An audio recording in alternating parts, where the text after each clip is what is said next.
The report gives a detailed overview of the current state of the ongoing conflict between Israel and militant groups like Hamas and Hezbollah, referred to as Kisala in the text.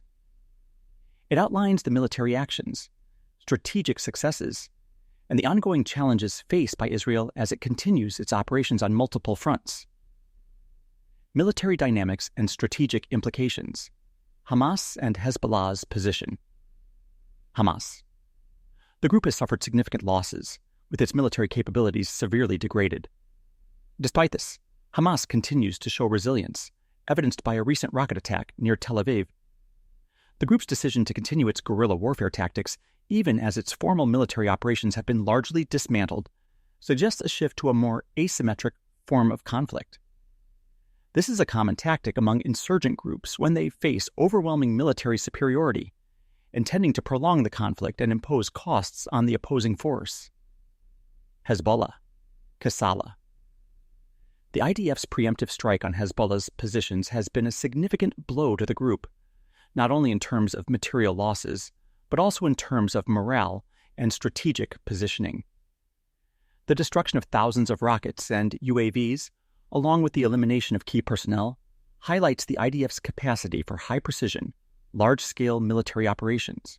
However, Hezbollah's ability to extend its range of attacks and its threats of future, more destructive operations indicate that while the group has been weakened, it remains a potent threat.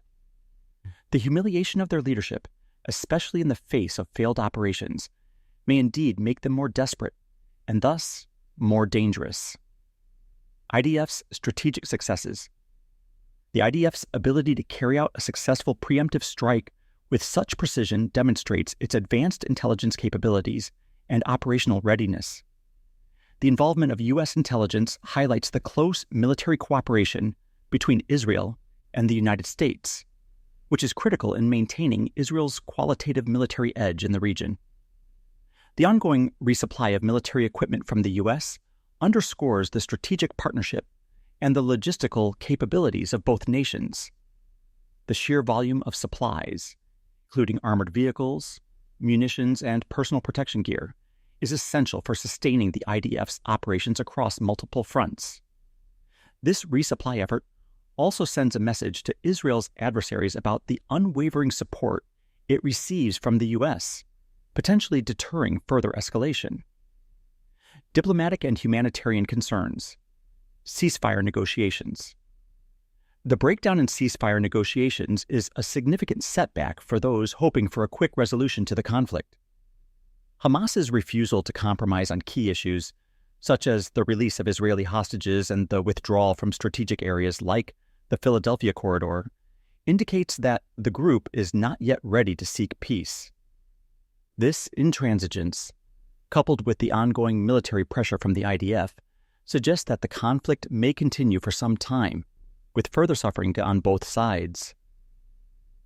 The report of Hamas leader Yahya Sinwar, disguising himself as a woman to evade capture, is both tragic and darkly comedic. It highlights the desperation among the group's leadership as they face the prospect of total defeat. However, the fact that Sinwar remains at large and continues to exert influence suggests that the conflict is far from over. Capturing or eliminating Sinwar could be a crucial step in ending Hamas's military operations. But as long as he remains free, the group will likely continue its resistance.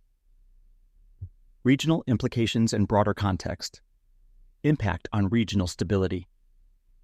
The report's mention of Hezbollah's activities in Lebanon and the potential for regional escalation is a reminder of the broader implications of the conflict.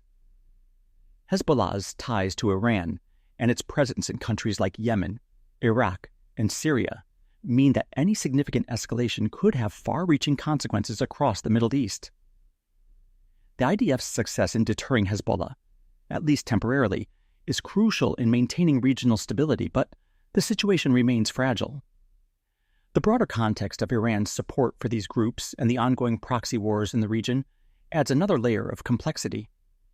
Iran's influence in the region is a significant factor in the conflict, and any shift in the balance of power, whether through military actions or diplomatic developments, could have major implications for the future of the Middle East.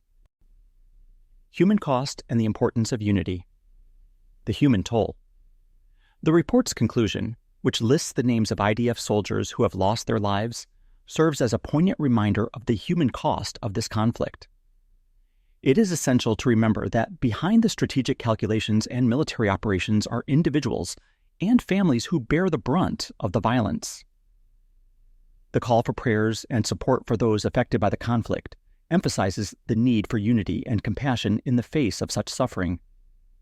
The mention of civilians, both Israeli and Palestinian, who are caught in the crossfire further underscores the tragic nature of this conflict. While military operations are necessary to achieve strategic goals, the ultimate aim should always be to minimize civilian casualties and work towards a peaceful resolution. Final thoughts. In summary, while the IDF has achieved significant strategic successes against both Hamas and Hezbollah, the conflict is far from over. The resilience of these groups, coupled with the complex regional dynamics, suggests that Israel will need to remain vigilant and prepared for further challenges. Diplomatically, the road to peace remains fraught with difficulties, as evidenced by the breakdown in negotiations. Ultimately, the hope is that through continued military pressure, diplomatic efforts, and international support, a lasting peace can be achieved. However, until that day comes, the people of Israel, and indeed the entire region, will continue to face difficult and dangerous days ahead.